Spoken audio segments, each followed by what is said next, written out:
Subscribe कीजिए हमारे channel Sonipat 24 को। सबसे पहले लेटेस्ट खबरें देखने के लिए बेल आइकन को दबाइए। हरियाणा में भारतीय जनता पार्टी के मुख्यमंत्री से लेकर मंत्री और विधायकों तक अपने अभिभाषण और बयानों में विकास कार्यों का दावा करते हैं कि हरियाणा में एक समान विकास कार्य हुए हैं।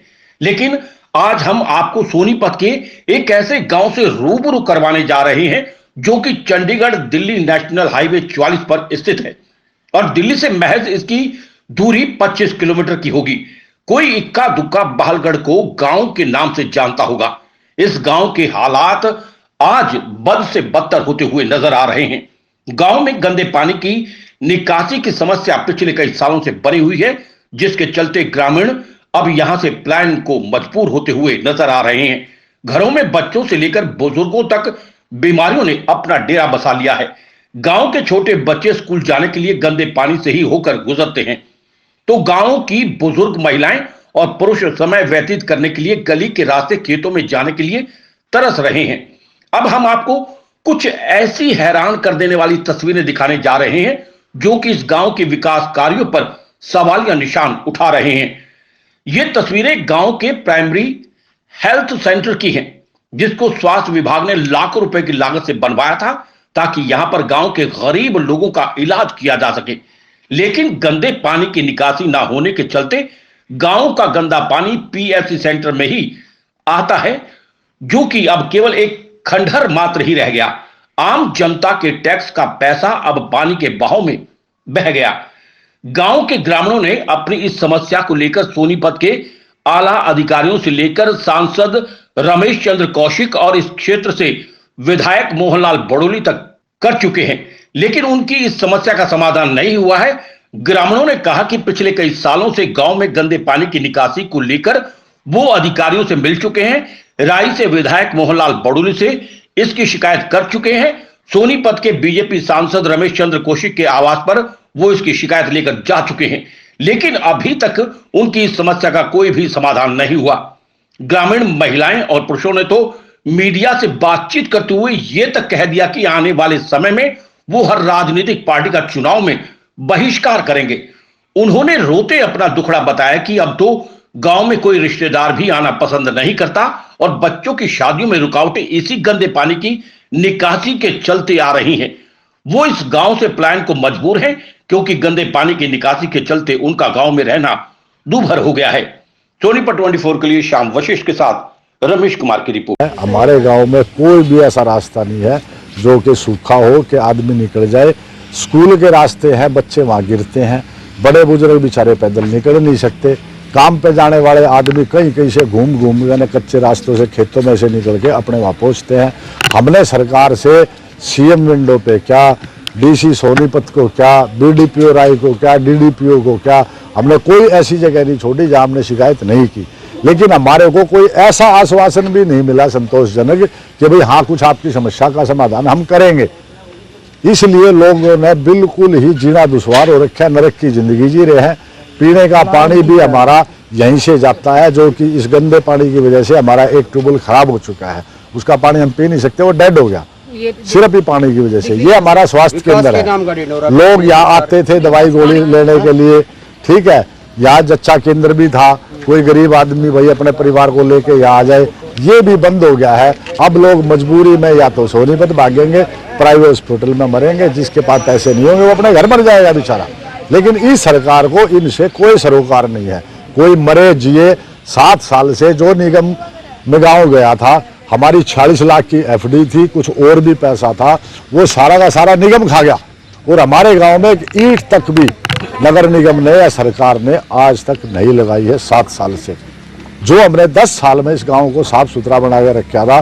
नेशनल हाईवे के 7 गांव हैं, टोटल प्रवासी मजदूर हैं बेचारे, कोई ऐसा या खेती वाला बिजनेसमैन आदमी नहीं है, सभी मजदूर वर्ग है। लेकिन एक भी आदमी को जीने के लिए या जिंदगी जी से बदतर हो चुकी है।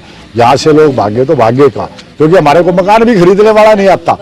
भाई जब हमें नहीं रह सकते। रोहतास जी, पलायन की बातें हैं वो ग्रामीण कर रहे हैं, हाँ। उसको लेकर किस तरह की संभावना है आप दे रहे हो? हम तो इनको यही कह रहे हैं भाई देखो, कोशिश करो, सरकार से और रोएंगे, कुछ हो जाए समाधान। नहीं होता है तो गांव अपने लेवल पे पैसे इकट्ठे करके घर घर इसका समाधान करेगा और आने वाले चुनाव में हम सभी पार्टियों का बहिष्कार करेंगे, हम वोटिंग नहीं करेंगे अपने गांव में। ये गांव बालगढ़ है जी, जिटोड़ के ऊपर, और इसका दिल्ली से कितनी दूरी पे है गाँव? दिल्ली से ये होगा 20-22 किलोमीटर, 20-22 किलोमीटर दूर है। क्या समस्या आप लोगों को? यह मेन समस्या यह है जी, पहले तो ठीक था, और जो पंचायती वो था अपना 3 किले का जोड़, और उसमें का निकल गया ये 134 कितना ये हाईवे जो मेरठ से खरगोदा की साइड गया, उसके में गए ये वो जोड़ रह गया मुश्किल से आधा पौना किले का, और आबादी है ज़्यादा, 10,000 आदमियों की आबादी है,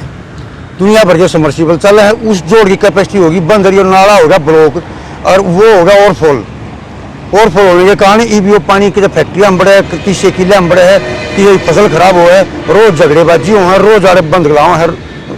और विधायक जी का भी रिक्वेस्ट कर ली 10 बार MP साहब को भी कर ली, और 2 बार गांव में भी बुला लिए, 4-5 आदमी इकट्ठे करके, पर कोई सुनवाई नहीं। अधिकारी तो वो तो सरकार बुलाओ अधिकारी, हम भी अधिकारी का जा लिए, DC का भी जा लिए, BDO का भी जा लिए, पर कोई सुनवाई नहीं हो रही। आप जो चुनाई की है अपने बचाव के लिए कर रहे हैं? हाँ, हम अपने बचाव के लिए, ये दीवार है हमारी, हम 2-2 फुट अपने बचाव के लिए इसकी DPC की तरह इस तरह लिपाई करवा रहे हैं भाई, हमारे खेत में और घर में पानी ना पड़े।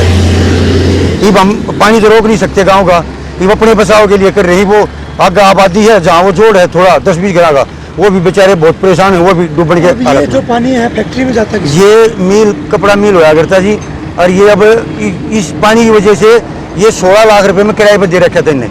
इस पानी की वजह से इनके 2-3 प्लांट बंद हो गए, और ये भी बेचारे बहुत परेशान है, और 1 साल से यही काम चल रहा है। जिस दिन से रोड चालू हुआ था उसी दिन से ये पानी ब्लॉक हो रहा है, और रोड वाला भी भाई इसके नीचे के अंडरपास दे दो, हमने धरना भी दिलाया 1 महीने से ही, लेकिन जब उनने भी कोई सुनवाई नहीं करी। और कहीं ना कहीं जो ये गंदे पानी से बीमारी फैलने का भी खतरा है? बहुत ज्यादा खतरा, बीमार होने लग रहे हैं छोटे बच्चे, और गांव में तो इतना बुरा हाल है, हर आदमी मतलब आप देख रहे होगे, ये फैक्ट्री में जा रहा है, गांव में जो भी घर से निकला है वो मतलब पानी में कहीं निकलेगा, और इतनी गंदगी है आप 5 मिनट नहीं रुक सकते। हमारे गांव में ऐसा समस्या है कि चारों तरफ पानी है। जब से हाईवे बना है चारों तरफ पानी है, कोई बीमार पड़ता है, कुछ भी हो रहा है तो बाहर लोग निकल नहीं पा रहे हैं। मजदूर आदमी है, कोई ड्यूटी जा पाता है, कोई नहीं जाता है, सारे जगह परेशानी है, बीमारी चारों तरफ फैल रहा है, पर कोई सुनवाई नहीं है, कोई सुविधा नहीं मिल रहा है हम लोग को।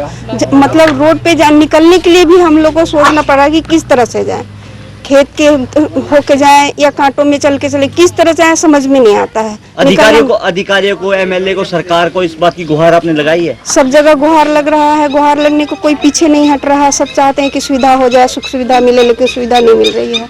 शांति सब कोई चाहता है पर शांति है नहीं। आप कह रहे थे पलायन करने को हम मजबूर हैं? पलायन करने के लिए मजबूर हैं, कर तो रहे हैं, सब विचार बना रहे हैं, पर सोचना तो पड़ेगा। इतना तो पैसा किसी के पास है नहीं कि ऐसे ही निकलेंगे। कुछ तो पहले तो सरपंच जी खड़ा होंगे, वो बोलेंगे, जो बोलेंगे वही हम लोग करेंगे। ऐसे हम लोग अपने मन से तो आगे बढ़ नहीं सकते हैं। बच्चों में कितनी बीमारियां बढ़ी है इसके बाद? बच्चों में भी काफी बीमारी बढ़ रही है। लगातार मच्छर, इतनी मच्छर है कि लोग परेशान हो रहे हैं, गंदा पानी पी रहे हैं। वो भी पानी 4 दिन पानी आती है, 4 दिन पानी नहीं आती। पानी की वजह से पानी वाला पानी चलाता ही नहीं है। जिनके घरों में पानी नहीं है वो एक दूसरे से पानी की वजह से कितना नफरत पैदा कर रहे हैं। समस्या है कि क्यों पानी, इस पानी में धोती ठा के तो चला चल पड़ जाते हैं। बच्चे हमारे बेकार हो गए इस पानी में, बीमार हम हो गए। इस सरकार की बहन को देख के क्रम मर के हम इन्हें मेरे घर में जब उठा काम है, मैं चलूंगी सरकार का, मैं रोटी खाऊंगी बैठ कर, जो करो गद्दी पे बैठा मुझे बैठाओ। मेरे बच्चे परेशान हो। कोई अधिकारी यहाँ पे आता नहीं? कोई भी नहीं आता, कोई भी नहीं आता भाई। बता जा बता बेटे, सारे को पानी पानी भरा पड़ा, बड़क है, कोई गाड़ी नहीं, कोई घोड़ा नहीं, कुछ नहीं, के लिए जा भाई। ठीक है। मेरा नाम राजेंद्र शर्मा बेटा।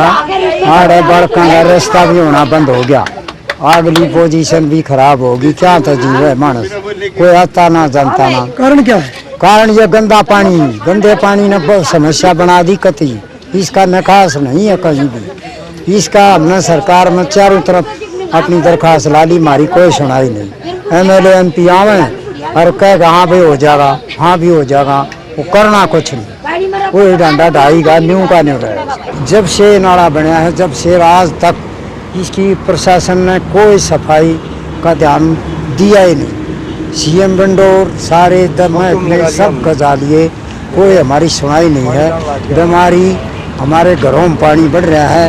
इस हाल में जब मौका आप देख लो जो हाल है, हम बहुत परेशान हैं। कृपा करके हमारी यह तकलीफ दूर करवाएं। खेतों में और गांव में भी खेतों में गांव में पानी घुस रहा है, गंदा पानी। कितनी बीमारी फैल रही है पशुओं में और पशुओं में जी 2-4 घर के यहाँ पे पशु बीमार हैं, आदमी बीमार है। ये कोई सुनवाई नहीं, कोई सुनवाई नहीं जी। कोई ये गंदा पानी जाता कहाँ है? तो ये पानी तो जी भी कंपनी वाला ही भी है, इसमें खोल दिया ना, तो यो भी रोक रहा था, ये चढ़ाई करके इन्हें भी रोक दिया था भाई। जो इसका गवर्नमेंट है तो करो जी, इसका तो गवर्नमेंट करेगी इस पानी का निकास। गाँव की पानी की निकासी का कोई चांस नहीं। बालगढ़ में बुरा हाल है। हमने MLA MP जो हल्के के हैं सबका अपनी दरखास्त ला दी, कोई सुनवाई नहीं। मेरा नाम साधुराम प्रजापत, गांव बालगढ़ का निवासी हूँ जी। और मैं स्वास्थ्य केंद्र के अंदर खड़ा हुआ हूँ, लेकिन हमारे यहाँ से 25 किलोमीटर के एरिया तक हमारे MP और MLA हाईवे पे जाते हैं, प्रधानमंत्री तक जाते हैं, लेकिन हमारी कोई भी ऐसी सुनाई नहीं हो रही है। जो कि हम डूबने पे पूरे मजबूर हो रहे हैं और बीमार पड़े हुए हैं बच्चे। गांव के अंदर चल के देखो, यहाँ देखो, हम किससे इलाज करवाएं, कहाँ जाएं? हमारा दुख ना कौन सुने? वोट लेने आ जाते हैं, लेकिन गरीब आदमी की कहीं भी सुनवाई नहीं है, नहीं सुनाई होती है। ये बीजेपी की सरकार ने तो हम कति मार चुके हैं। ये कब से पानी इसमें भरा हुआ है? इसमें ये 3-4 सालों से पानी भरा हुआ है जी इसके अंदर। यहाँ कोई डॉक्टर कोई डॉक्टर नहीं आ रहे जी, 3-4 साल से कोई वो नहीं आ रहे। कितने लाख की रुपए की लागत से बिल्डिंग बनी होगी? ये कई लाखों की से ये बिल्डिंग बनी हुई है जी, पुरानी बिल्डिंग है। बड़े बुजुर्ग भी आते थे मेरे गाँव के, हर आदमी आते थे, हर बच्चे आते थे दवाई लेने के लिए। अरे डॉक्टर बीमार हो गए, लेकिन यहाँ तक उन्होंने भाई डॉक्टर भी बीमार होने लगे हैं, भाई हम कहाँ बिठाए, क्या करें? वो आप सरकार से, प्रशासन से जा भी है आप, तो पूरा गांव पानी है। पूरा गांव जी पानी है। गांव के अंदर चल के देखे, हर गली में चल के देखे, जो हालात हमारे पे गुजरे हुए हैं, हम किसी से कुछ नहीं कह सकते। बूथ नगर परिषद में आता है और 2 बूथ पंचायत में आता है। बहुत नाइंसाफी बालगढ़ गाँव वालों के साथ हुई है, उसका मेरा प्रयास है। क्योंकि नेशनल हाईवे जब निकला है तो उस जोड़ का काफ़ी बड़ा हिस्सा उस NHAI का जो रोड बना है उसमें चला गया है और वो छोटा हो गया। आज उसका दायरा लगभग 1 एकड़ का बचा है। तो पानी ज़्यादा है और पानी का भराव इस प्रकार से है, वहाँ फैक्ट्रियों का भी पानी आता है, गांव का भी पानी आता है। और जब भी बारिश होती है, थोड़ी सी बारिश में ही वहाँ पानी भर जाता है। उसके तरफ हमने ध्यान दिया है। एक नेशनल हाईवे के दूसरी तरफ 2.5 एकड़ ज़मीन तालाब की है, उसका खुदाई का हमने प्रपोजल बनाई है। वो जैसे ही उसकी खुदाई होगी, इस पानी का समाधान हो जाएगा। गाँव में जो स्वास्थ्य केंद्र था या पानी की डिग्गी थी, इस पानी के बारे में बता दूँ, अभी जो STP राई में बनेगा, क्योंकि हम राई रेस्ट हाउस में बैठे हैं, और राई में जो बनेगा, अभी जो हमारी जिला की बैठक हुई थी उसमें प्रपोजल दिया है, बालगढ़ गांव को उस STP के साथ भी जोड़ने का काम करें।